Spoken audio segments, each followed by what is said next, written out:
Tigo naked.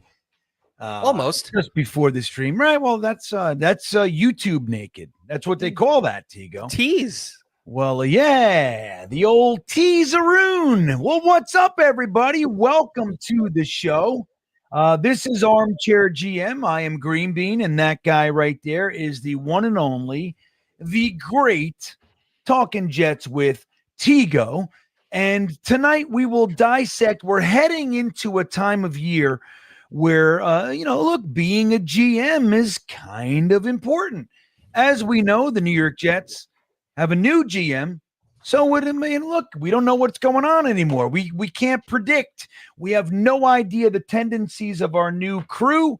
So with that all said, I will start and begin with, hello, everybody. Welcome. We are glad that you are here. I want to remind everyone, don't forget to hit that like button. It helps the algorithmic response system and CPR and all that jazz. If you'd be so kind, squeeze those milk tongues. And don't forget to subscribe to the channel if you have not already. And Tigo needs some love as well, everybody. The link to Tigo's YouTube channel and his Twitter are right at the top of the description, and you can give him some support as well. All of your support is greatly appreciated. But let's start in a unique way, because we don't always start this way. The first comment in the chat is none other than the great Swamp Ranger with a super chat, Tigo. So let's let him start and kind of set the tone for the evening. Thank you, buddy. It's good to see you. Careful, GreenBean and Tigo. The Dart Douchers are lurking. Hail from the same town in Utah as the Zach Wilson Truthers, according to legend. Yes, the lore. The story continues. I really love that. Last night in the Talking Jets panel, Swamp Ranger coined that phrase. He said, if you thought the Zach Truthers were bad, just wait till the Dart Douchers come on out. Now, I don't know if you've said that before that or anything, but that was my first introduction to the phrase, and I love it. Ego, real quick, are you a Dart guy? No. Tell me what.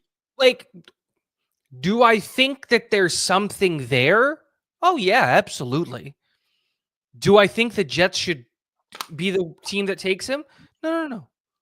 Avoid him like the plague. It just comes back to, I don't know if I've had this conversation with you, GreenBean, or so many Jets conversations, but like a lot of these quarterbacks, you have to look at, like, teams need to have three things in place to even consider taking those guys. And it's a quarterback that they're more than okay with starting 17 games. The Jets don't have that. They're more than okay to start 17 games and actually have a high likelihood that they will do it. That I think is a good one. They have to have like an actual like staff in place long-term that is going to be able to actually reap the benefits of drafting this kid. And I guess that we have that, but also like, I think the kid needs to have an elite trait, and I don't think Jackson Dart does. And so that's the problem with these developmental quarterbacks is like, if I was like the Detroit Lions, I would take a shot on Milroe because there's no concern at all that Jared Goff isn't good enough to start. Like, you're not rushing to get him out the door. You know that he needs to sit, so you can let him sit. And we know that new staff that's in place is going to be there for a long time. They just lost everybody. We got Glenn. Chicago got Johnson. So, like, it's a whole new staff that's going to be there for at least 3 years. And it's just like, yeah, they can stick with the kid the whole time. The Jets don't have any of that, except for, I guess, a staff that might be here long term. But it's the New York Jets. So even that's up in question. Tigo, you bring up an interesting point. Could you imagine that this regime in 10 years from today, in 2035, I'll be 62 years old, you'll be 24, finally. I'll be 30. And we still have Aaron Glenn and Muji. Could you imagine? Like, is that even something that, can you process such information? No, not really, if I'm being honest. Like, that's like it's the likelihood of something like that happening is relatively low. And it's just, I just don't want to get my hopes up, right? Because like I did that before with Salah. I thought we got it right. I thought we got it right. I thought we got the guy. I thought we got the right offensive mind. Like I thought we did the thing right. And it wasn't. And it wasn't right. Yeah. It was what we could call wrong, Tigo, if you'd be so bold. But yeah, so anyway, careful with those dart douchers. I put a poll in there, see where everybody is in the chat. Or would you consider yourself a dart doucher? Let us know, and we'll end that poll in a few minutes and see what we've come up with. Let's see how many votes we have right now. We got about 25 votes. We got 80-something people in here. So why not vote, everybody? I want to say hi to Fierce Grim. Fierce Grim's in here with the purple balloon condom hands. Hello. EBT's in this house. Right on. My buddy Eric Craig. I just spent an hour with Eric and Harry and Alan and E-Boogie. We were having a good time talking in the Beanbagger private Wednesday night hang. So great to hang out with you guys, Eric up top, because you're the comment I'm looking at. But that's always fun. And he says, milk thumbs, everybody. Again, mwah, mwah, mwah. Howdy doody. Swamp Ranger checking back in.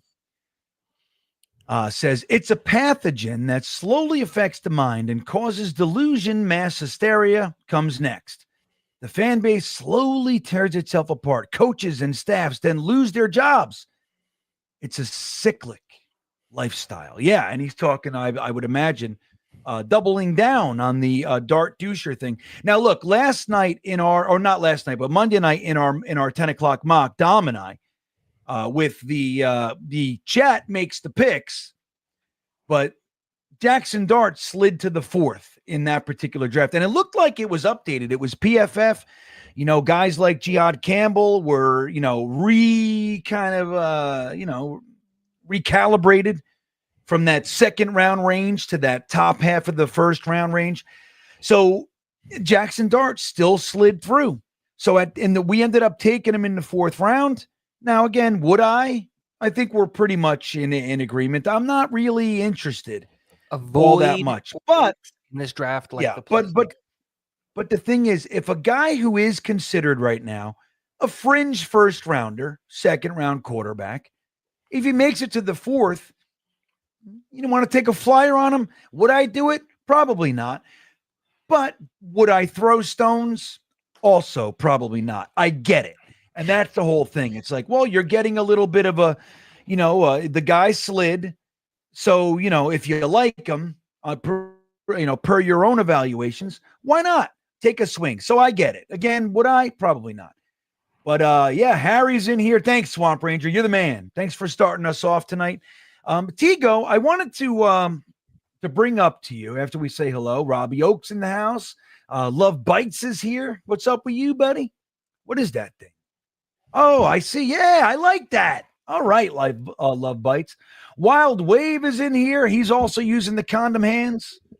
It says hello to Tigo and GreenBean. It's not everybody says hello to Tigo. No, not everybody. Because Tigo's, not everybody does that.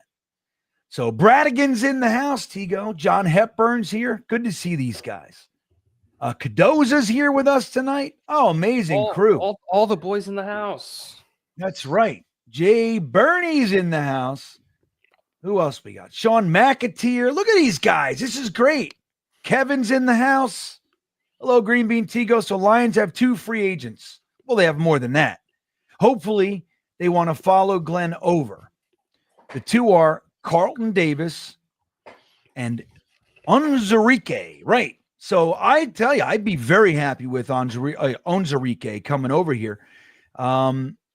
What would you feel? I mean, look, I'd love to believe that Aaron Glenn can pull a few guys over, that he's attractive enough for his players that have been under him for a few years. That he has that they like him enough. He's had enough positive impact on them that they want to follow him. It's a positive sign. They were a pretty damn good ball club. Any of these guys, either of these guys, or do you prefer one to follow Glenn over here? How would you look at that one? I think there are two players that I would be willing to bet the farm are coming to the New York Jets from the Detroit Lions. And he's got one of them, and it's Levi Onwuzurike. I think that deal is already done. I think he's coming to the New York Jets. I think the other one, of contract you see him getting. What is he getting? 2 year, $10 million, something along those lines. Anywhere in that 4 to 6 range, like per year. Okay. So somewhere in and around that range. He's still only 27, so like, but he's also like, he's a rotational pass rushing interior defensive lineman. So like, you gotta play with the money there. You still gonna need your big fat ugly up in the middle in your first and second downs. I still have a lot of faith in Leonard Taylor, and so Levi kind of makes a perfect fit of like, you can get your big fat ugly man who's just going to play first and second down in the draft. There's a ton of those guys. We both took 2 different ones on our mock draft mayhem Mondays, whatever we're calling it. Levi Onwuzurike is a great piece that comes in, has a high floor. We know what he's going to do. The other one is Tim Patrick, the wide receiver out of Detroit. I think he comes on a league min deal, and it's just like, he's just your Alan Lazard replacement, kind of wide receiver 4, who's big, tall, can be in the red zone.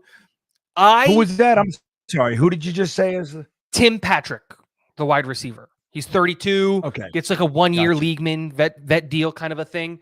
Look, I would love for a guy like Carlton Davis to come to the New York Jets. They traded for him last year and he played. Carlton Davis plays at an extremely high level, but I don't think the New York Jets are going to spend big money on the defensive side of the ball at position that's not safety.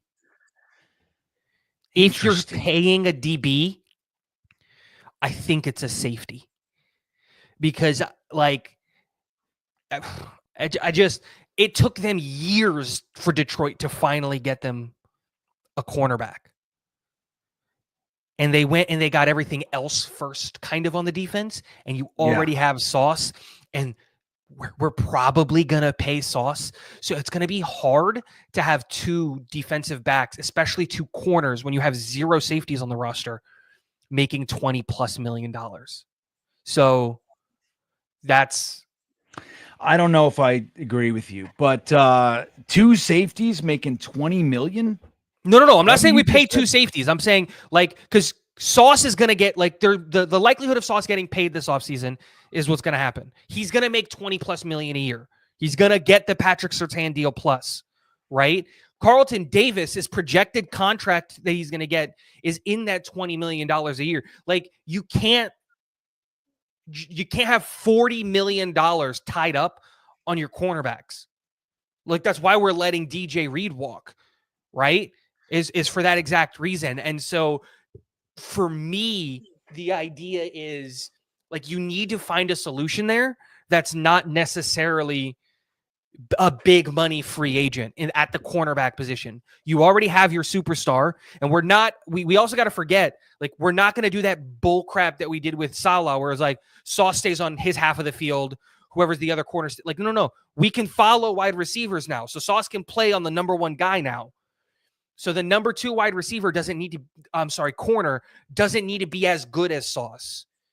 The number 2 cornerback needs to be just as good as the opposing team's number 2 wide receiver.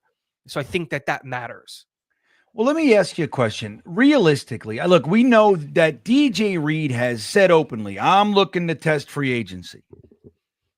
What kind of contract is he getting? And, what would it take? Like, what if any chance in your mind that Aaron Glenn, is able to kind of, slither into that mindset of DJ Reed and go, bro, I'm the guy you want to play for. We want to offer you a contract, 2-year extension, 3-year extension, whatever it takes. Realistically, any shot of that? And if so, what do you think it would take? And what kind of contract is he going to get in free agency in general, from your perspective? It's hard because I just don't see the fit schematically. DJ Reed's not really a man corner. He's more of a zone guy.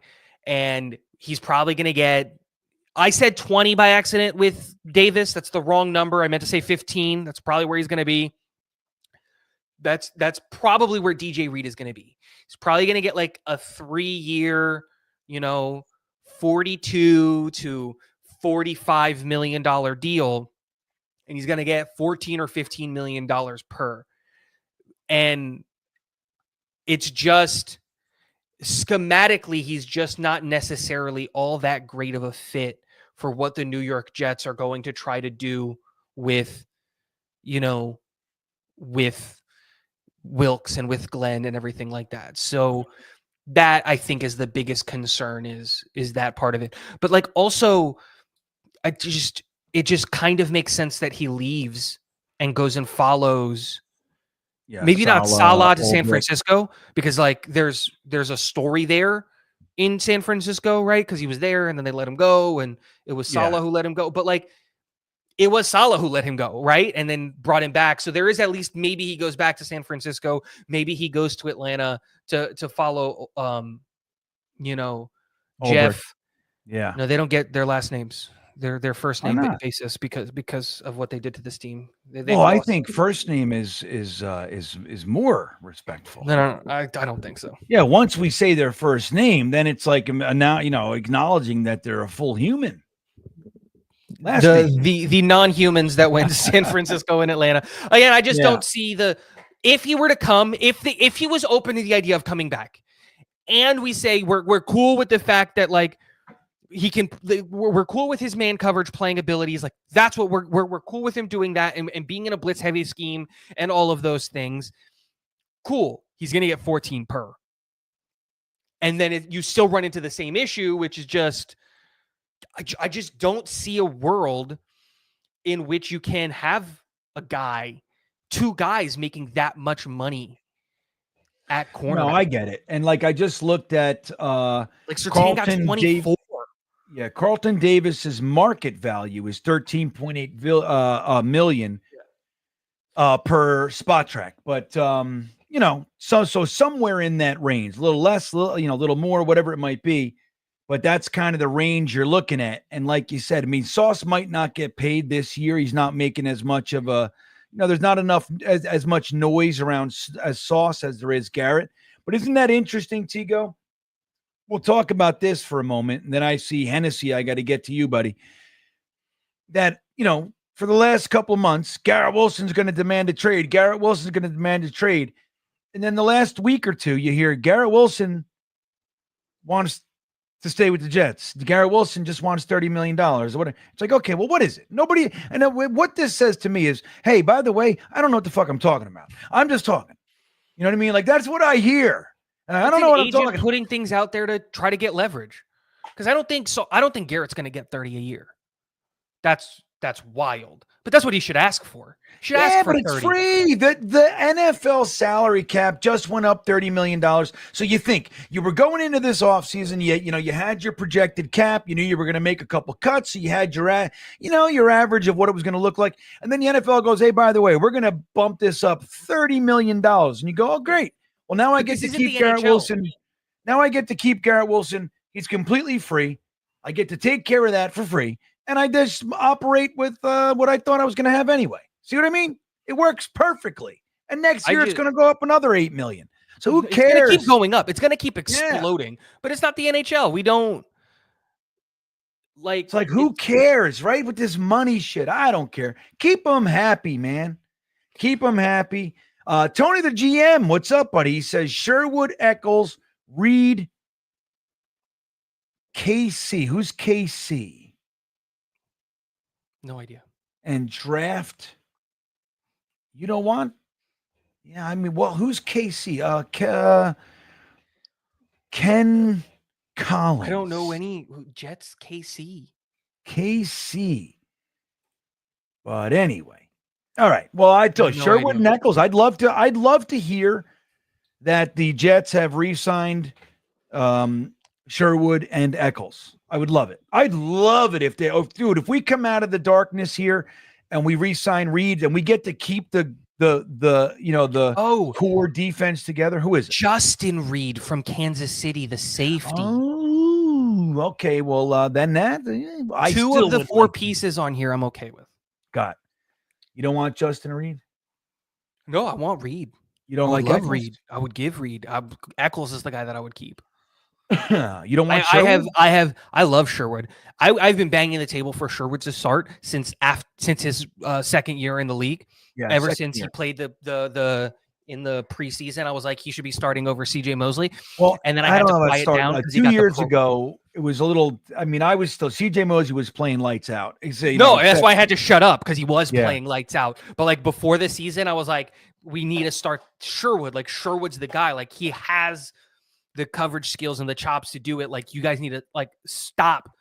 And like finally, it just took CJ getting hurt for us to see that the kid's got the chops. But it's just, you can't have two undersized linebackers in the scheme that Wilkes and Glenn wants to run, and that's the problem. That's all right. When we draft, look, because that gives us two linebackers. You need a third, and we're going to draft Schwessinger in the second, so it's going to be great. And he's a stud muffin. Yeah, but we're paying Michael Carter the second $10 million. He needs to see the field 70% of the time. So it's just. Yeah, I got you. Hennessy Heisman checking in. What's up, good buddy? If we stick and pick, Tyler Warren will be the guy. So he's planting his flag firmly in the Tyler Warren camp, saying that that's what he think is the pick is going to be. Number one, do you think he's right? Number two, do you agree with that thought, that mindset? I don't agree with that mindset because, okay, I'm going to give GreenBean his flowers for a second, and then I'm going to deny it tooth and nail if he ever brings it up again, and I'm going to delete the VOD so that no one can prove it. GreenBean has been doing the 10 o'clock mock for what feels like 3 or 4 centuries now, right? Yeah, right. And the lesson that he has been trying to teach the chat for 3 centuries now is the strategy in the draft needs to be very particular, because if you take a player position that is very, very valuable, or there's a ton of them in the draft really high, and you leave something else that there's not later on in the draft, you're going to be screwed, and you're either going to reach, miss, or be put in a situation you don't want to be in. Tyler Warren is a perfect example of that in this draft. Do I like Tyler Warren? Absolutely. Is he going to be a good football player? Absolutely. But so is Gunnar Helm, and so is Harold Fannin, and so is Colston Loveland. So is Luke Lackey. There are other guys in this draft class that I think that you can get later on in the draft that are going to give you a similar skill set. Now, the problem that I'm having right now, and we can talk about this later, is that I actually think at 7 right now, if I had to put my money on it, and I don't like that I'm saying this, I think Armand Membu is the pick at 7. That's what you think, huh? I think it's Membu. Well, I don't love that pick, and we took him in our mock draft. We took him. We traded back. Well, as a matter of fact, I'm going to show a little bit of that in a moment. But I got to say, so this is the thing. I don't agree that that's what we should do. It's not what I would do. But if the Jets did, I get it. You want to get this young offensive line, because look, it's young. Fashanu's going into year 2. Simpson's going into year 5 or 6. But he's on his last year, so who knows what will happen there. Titman's going into year 3. ABT's going into year 5.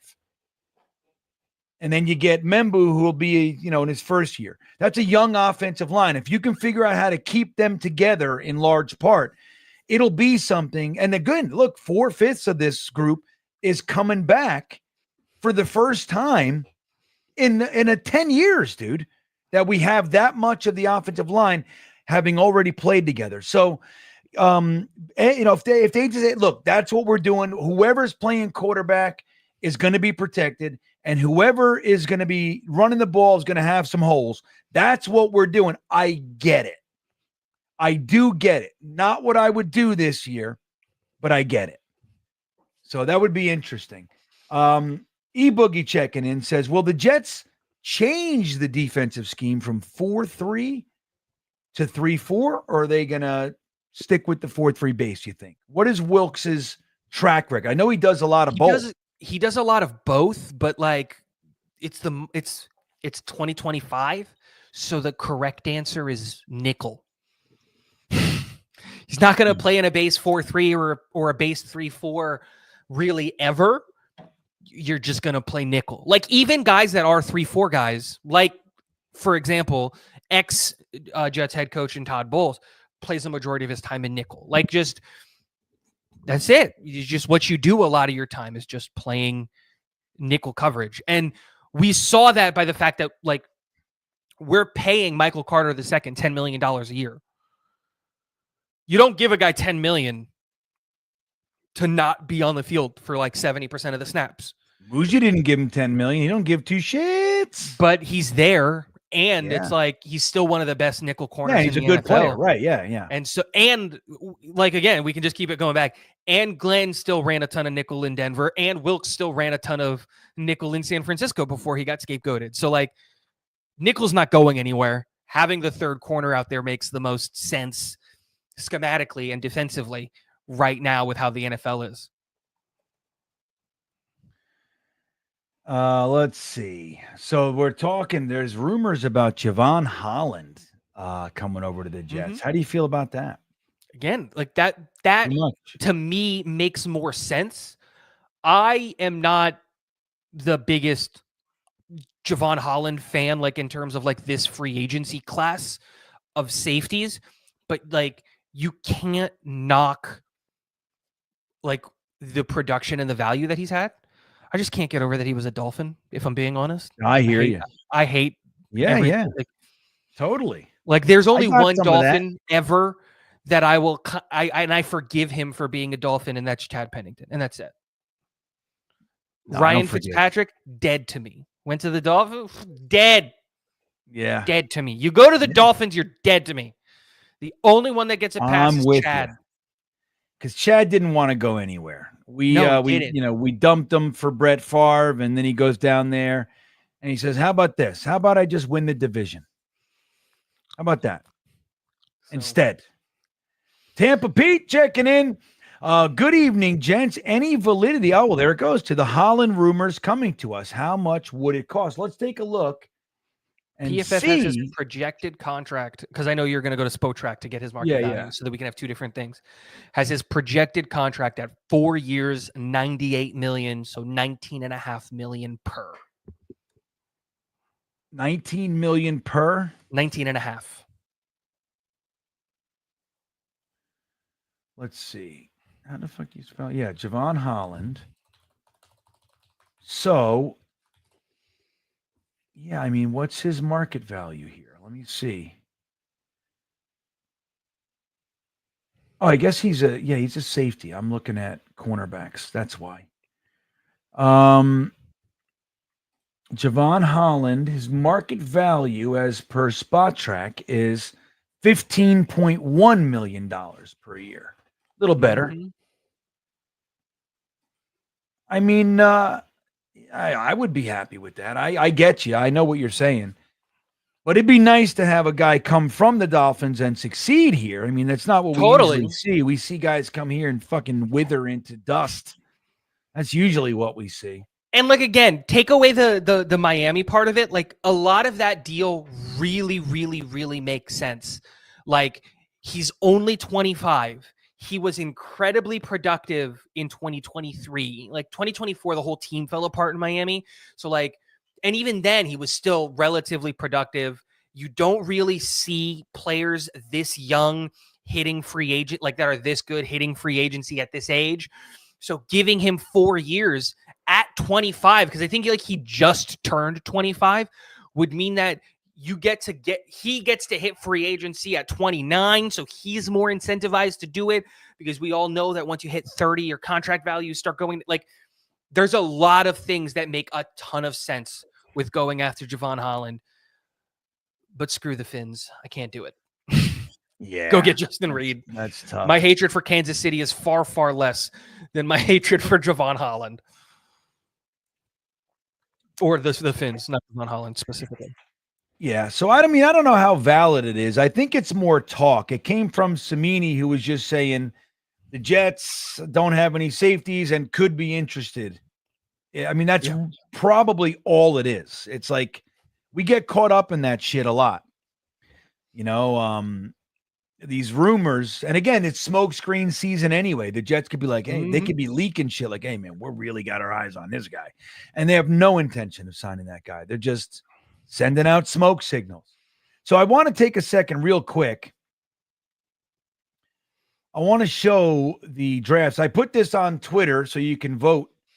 But let me see here. Look at us both taking M and Worry.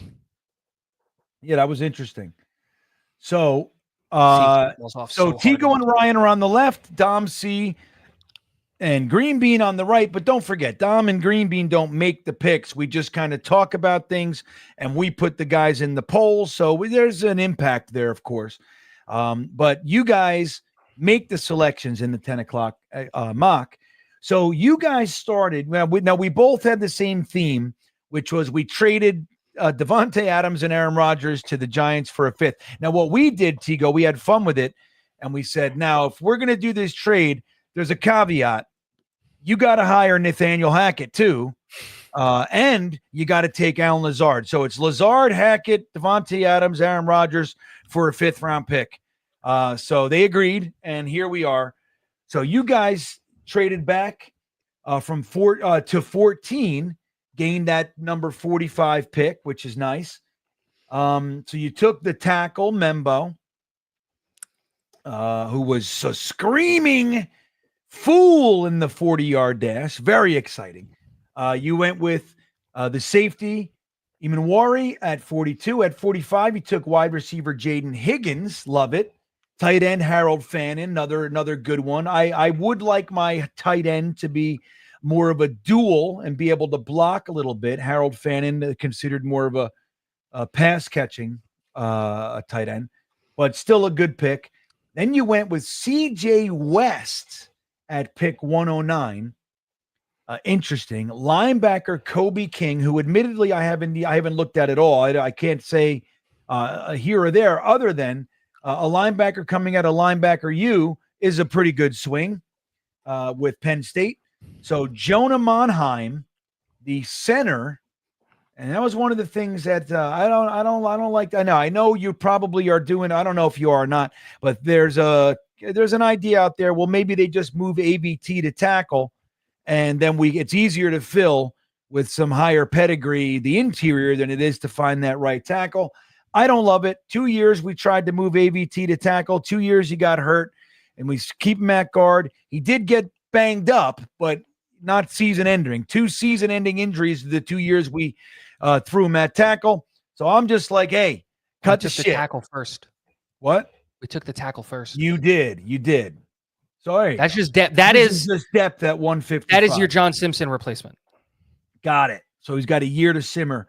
Not bad. You took quarterback Kyle McCord. If Ryan's involved in the draft, took quarterback Kyle McCord. Right. If Ryan's involved in a draft, Kyle McCord's coming.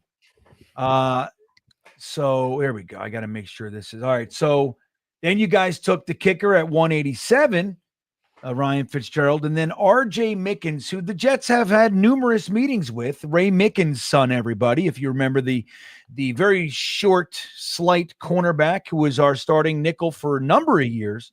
He was here for a while. That's his boy coming out of Clemson at safety. So not a bad draft. I think this is pretty solid. I really like your top 4 picks are very solid. Now moving over to here, and then there's some interesting names in here. Now we slid back to 12. Okay. And we had an interesting night, man, where we didn't take any premium positions with the first 4 picks, which is very uncharacteristic. Since Joe Douglas has been here, we have really focused on the premium positions, whether that be quarterback, left tackle, cornerback, wide receiver. So we've seen edge rushers. We've seen a lot of that. Obviously, AVT being the one that's kind of outside of that a little bit. We traded 2/3 to move up to draft AVT. But, so now a draft like this is uncomfortable for a lot of people. But when you look at what we did, very interesting, in my opinion. So we got linebacker Jihad Campbell, who just blew the doors off the combine after having years of stellar tape. So that was an interesting one. We obviously not taking a tight end the first, left us with Colston Loveland at 42. So we were delighted with that. That's my favorite pick of your whole draft. Right? That's not a bad one. So then we also got safety Nick Emanwari, 2 picks after you got him. Then we went with the defensive line. We got Jamari Caldwell, who's kind of our fave right now. He's our Trey McBride of this year. He seems to be in most drafts. And then, interestingly enough, only because he slid this far, we went and took a flyer on Jackson Dart, a little higher, but it's like then we wanted to take a quarterback, but Dart wasn't going to make it any longer. So we said, hey, what the hell? So then we got my guy. I've made the proclamation, everybody. GreenBean's channel is now the headquarters of the Nick Nash fan club, everybody. I'm on board. That's my guy. I like Nick Nash a lot. Don't you like him? Dude, now look, he's not to say that he's going to have the same year that Puka Nacua had his rookie year, but I think it's a similar kind of a thing. Like, he's this year's Puka Nacua. I think the guy, he's got everything you want to be that, to be an impact right out of the gate and to develop into something more. Again, I'm not saying he's going to have that record-breaking impact that Puka Nacua had, but he's one of the guys that's gonna slip. And he's got everything you want. He's got the size. He's got the cerebral and football intelligence. He has he was a quarterback up until 2 years ago. So he sees the field. He thinks about wide receiver from a quarterback's perspective, and he just knows he has an uncanny knack of finding the soft spots in the zone. He just knows how to get open. He had 104 receptions for just under 1,400 yards and 16 touchdowns this year for San Jose State. So while I'm not on board with the Puka Nacua comps, because I screamed from the mountaintops totally about Puka during that year, I think Puka slipped because of the injury, where I think there's a reason that Nick Nash is going to be available in that 4th or 5th round. But I love Nick Nash. I'm totally on board with all the love. I wanted, if we didn't take Higgins, Nash was my backup plan. Like, if we weren't going to take Higgins in the 2nd, and like some of the other guys that like I was trying to target because like value was better elsewhere, Nash was like the one where it was just like, you don't leave the 5th round without Nick Nash. I wanted Nick Nash instead of Kyle McCord, but I lost that battle. Yeah. But so we both love him. Yes, we both love him. I'm telling you, the kid's a player. He's got some. He's raw in certain aspects. Like one of the things, his route running isn't very crisp yet. But dude, he's the exact guy. He's going to fix it. Get him with the coach. Let him. He's going to work on it. That's who he is. No problem. I don't even see it as he's been a wide receiver for 2 years. 2 years, exactly. And he's already this good. Like, so then we went with tackle Logan Brown, who I love, especially at pick 158. I think, sitting on the back burner for a year, I think, and look, he could compete for a starting job, but I'd like to see him sit for a year and then come in and kind of take that role. We double dipped at tight end with Luke Lackey from Iowa. And then we wrapped it up with the kicker, which Dom was vomiting and coughing and choking. But I'm a firm believer. If you want that pick 208, you want to figure out how to get a starter at a pick 208, go ahead and grab yourself the best kicker in the country. Instantaneous starting impact player at 208. And if you do it right, you only got to do it once for 10 years. You don't got to think about kicker again for a decade or more. So anyway, I like it. It's on Twitter, everybody. I tagged you, Tigo, so you can vote and see which one you like best. But I'm really digging where we're going with these drafts these days. I wanted to just share that with everybody. let's get down to, let's see here. Hennessy checked back in. Says Moses could be back. Jets did a physical on him. So I know we heard all this stuff about Moses is out, but you never know. You know what I mean? They're not going to break the bank for him. 5, I think the 6 physical years. was more. He's technically was still like contracted by the New York Jets, and they just did a physical to be like, because like you have like when guys are hurt under your regime and you don't just like medically cut them, kind of a thing. You still have to take care of your guys and give them the medical okay before you send them out into the world, kind of a thing. And so I don't think he's coming back. I would love for him to come back. I think it's a long shot as well, but the door's not closed. And that's the whole thing. It's like, you never know. Look, his agent might test some, put some feelers out there and go, hey man, like our market's not really that good. Like this job gives you an opportunity to start. Let me talk to them, that kind of a thing. You draft a right tackle in the mids and you let Morgan Moses start the season, see where it goes. And then, hopefully at least half the season. And then you got your guy that can come in, or Morgan Moses can play all year. I would love him as a half-year starter and maybe a full-year starter, or a backup. I would love it. You just have an honest competition at the right tackle position. But anyway, yeah, I mean, I think, look, the door's not closed. Nothing's over till it's over, Hennessy, right? Yep. We got our boy Aced Up 10 coming in. Thank you, buddy. He says, no quarterback first round. Please get quarterback in free agency and draft a quarterback second or third round, depending on how they are coming off the board. Maybe trade 7 for more picks to fill other needs. What do you all think? Well, I'll answer this one first. Number one, I agree with you. Look, if Cam Ward slipped for whatever reason and you wanted to take him, I'm okay. But I don't want to. The way that I see it is this. We have hole after hole after hole on this team. Yep. Now, the good news is the positions that are filled with some pretty damn solid young players, whether it's Sauce Gardner, Quinnen Williams, Jermaine Johnson, Will McDonald, Breece Hall, Garrett Wilson. We have some nice young talent on this team. But you trade this year's first and second, next year's first and second for a quarterback. Now we've drafted a quarterback. We didn't fix those holes, and we've given up our premium resources to be able to support him. That's a recipe for failure, in my opinion. I don't like it. I just don't like it. This is a blue-collar draft. It's got a lot of depth at non-premium positions. Dude, sometimes you just gotta take the year. And you got to say, look, I'm filling linebacker, I'm filling defensive tackle, I'm filling tight end, and I'm getting my fucking safeties done. That's what I'm doing, or any variation of that to a degree. Sometimes you just got to build the foundation. I like this analogy that I was using yesterday. Nobody comes to the job site, watches the masons, building the foundation and goes, oh my God, this is gorgeous.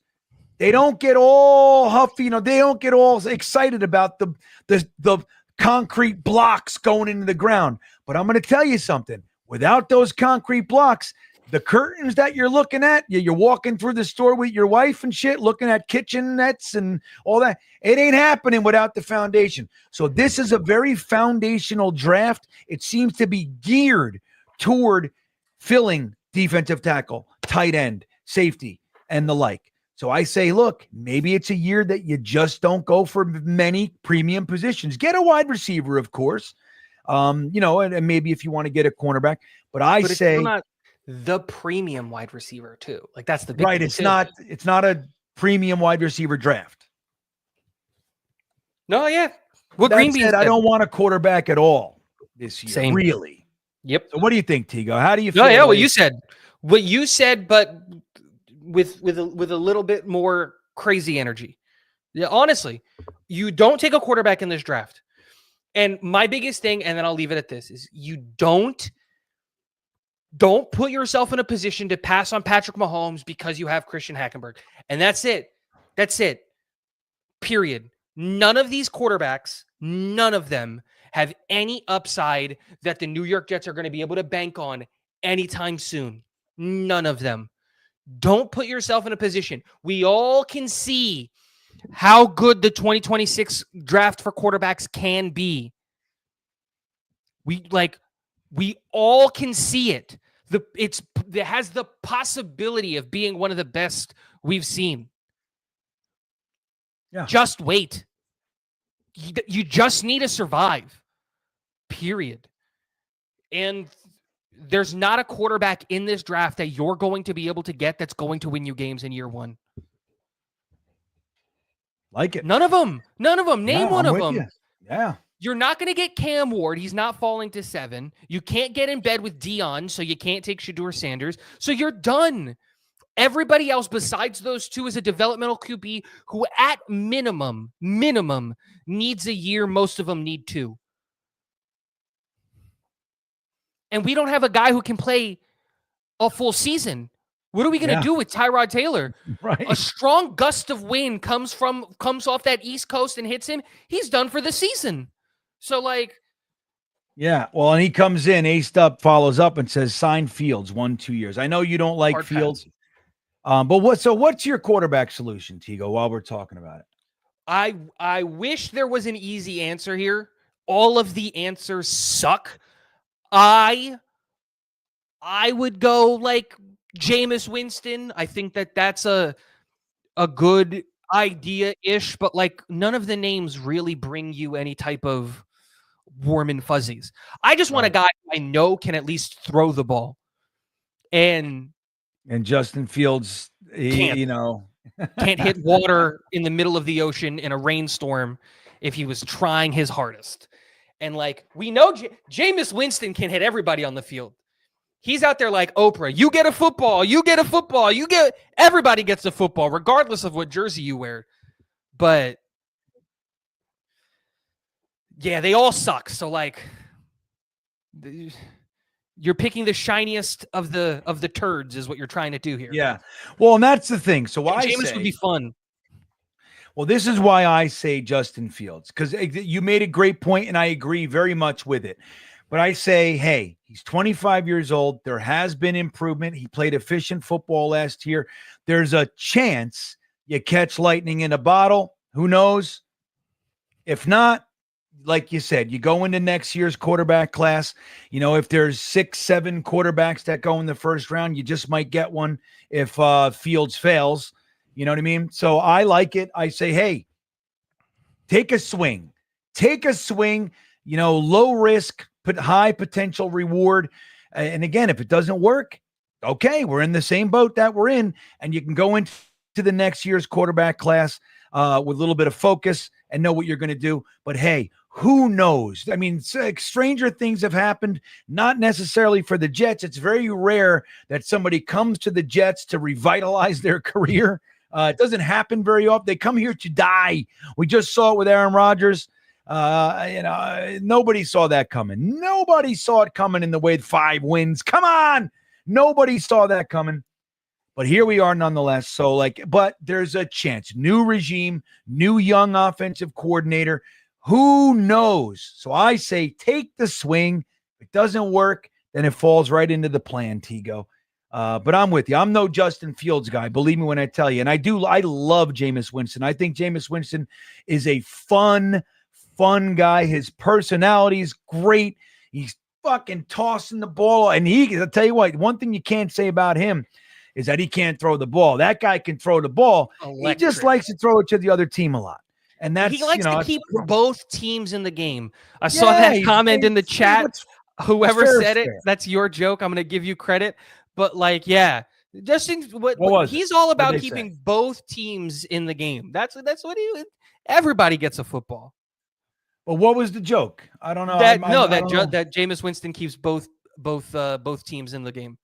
Both teams. He's very Life fair. Force. Winston keeps both teams in the game. There it is. Yeah, love it. All right, Life Force. That's good stuff.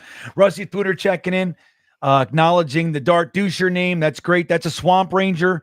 And then, Rusty Spooner has the Jackson Shart fan club. So, yeah, I mean, we got some good names with this guy.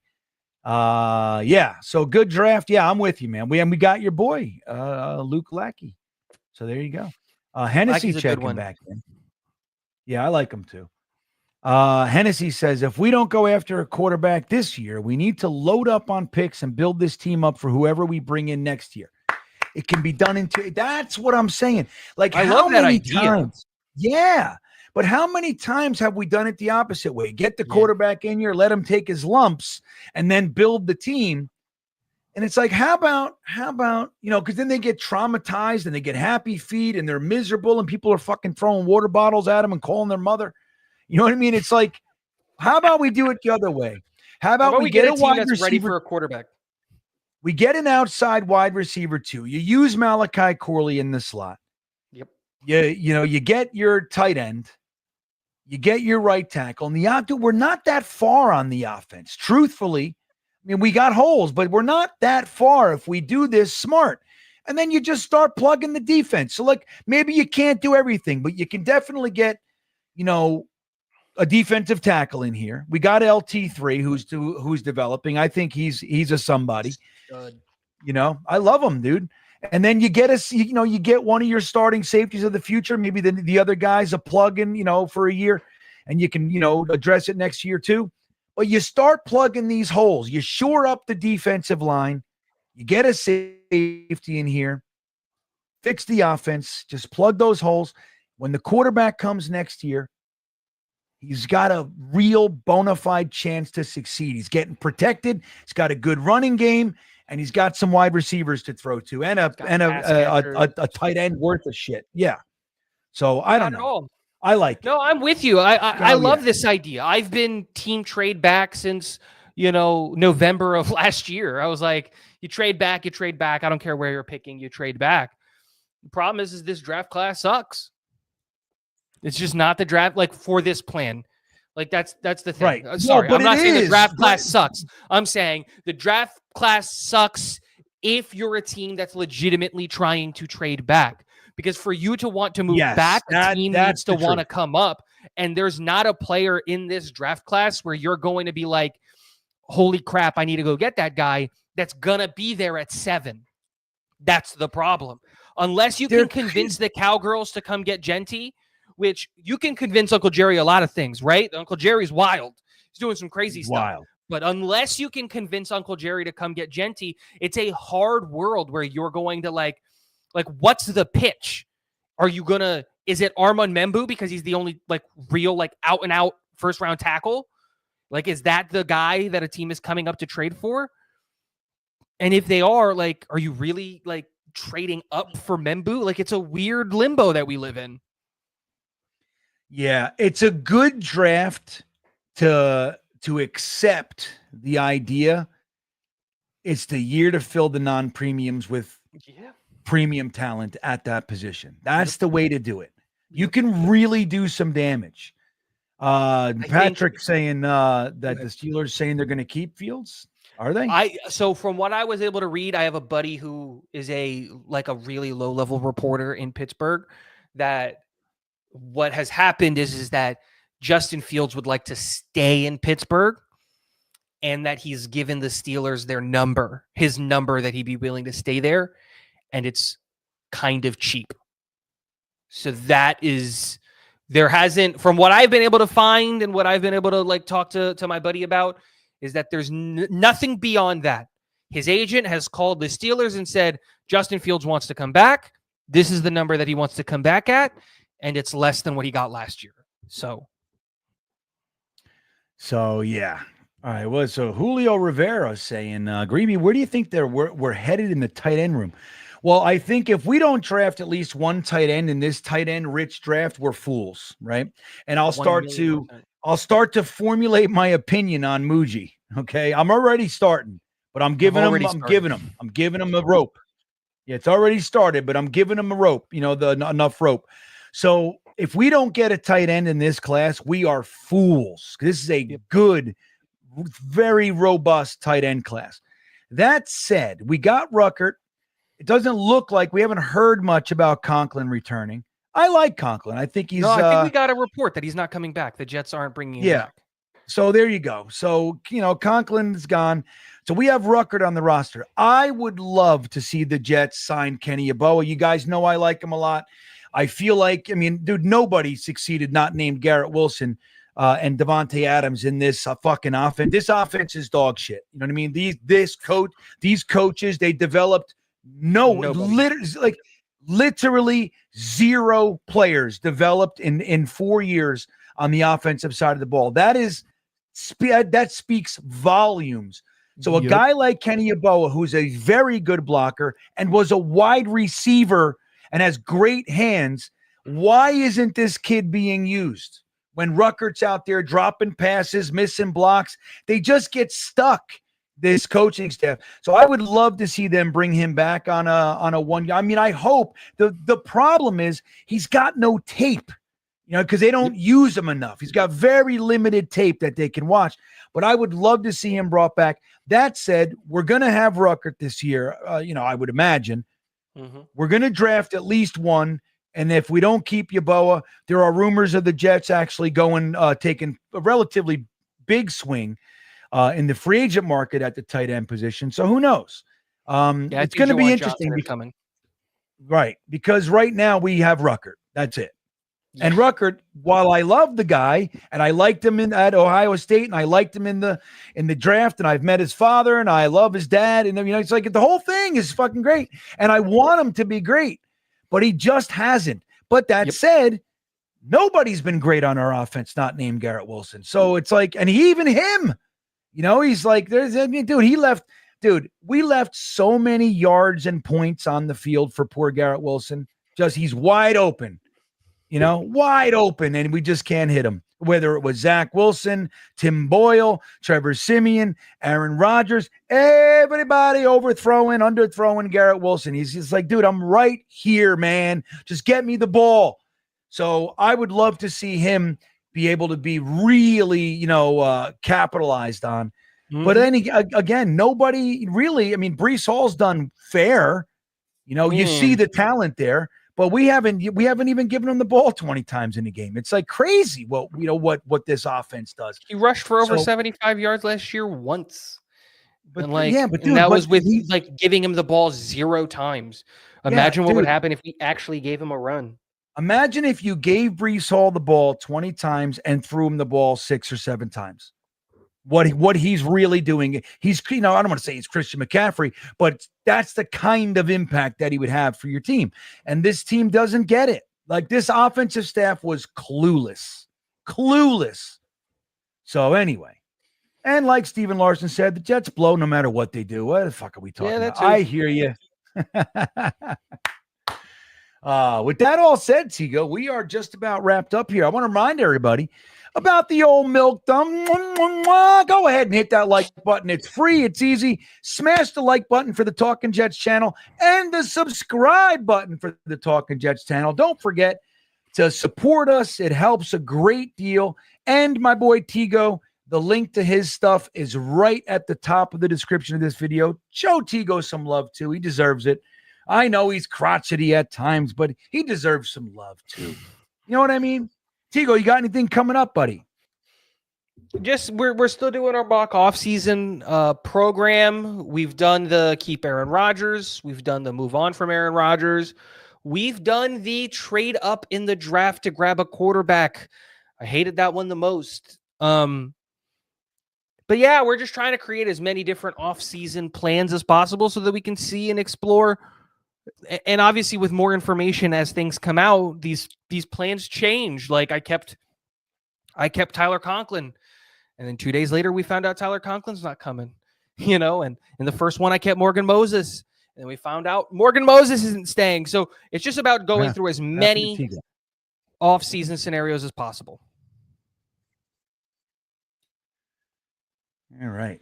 Let me there you go. That's good stuff, Tigo. I just ended the poll. So let's see what everybody thought about. Where did it go? There it is. Are you a dart doucher?